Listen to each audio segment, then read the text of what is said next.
First, Huawei P50 hands-on photos have finally been popped up online. The Huawei P50 will arrive in late July, and rumors point to three members. The company has teased the camera setup, and today we have the first live hands-on photos. A phone in dazzling sparkling pink color has appeared online, showing us what the dual circle solution looks like in real life. There are three cameras at the top, while at the bottom we have a periscope camera.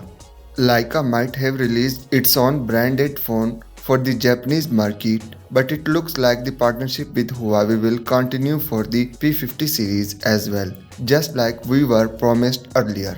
The P50 phones might have a fancy brand and colors on the back, but leaksters claim there won't be a 5G chipset on the inside. Qualcomm might be supplying Huawei with a dedicated LTE-only Snapdragon 888 platform for a part of the series, while the rest will likely be relying on the 5nm Kirin 9000 chipset. Now Qualcomm is planning to build a new Snapdragon 888 chipset without the 5G connectivity. It will be a new platform with the model number SM8450. It will be aimed at manufacturers who prefer to sell in markets where the next generation networks have not been developed, and one particular maker that is not allowed to use 5G technology from American companies. Yes, we are talking about Huawei. According to some leaksters, the P50 series scheduled to launch in late July will be powered by this new Qualcomm chipset.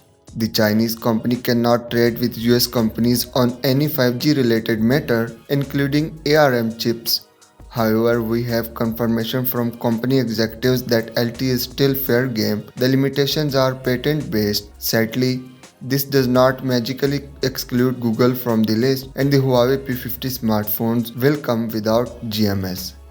We have already encountered the Harmony OS 2.0, Huawei's in-house ecosystem. It's likely to run on the upcoming flagship as well, and from what we know, it will hardly be any different than the operating system on the Huawei P40 and Mate 40 series, Android based with heavy Huawei customization.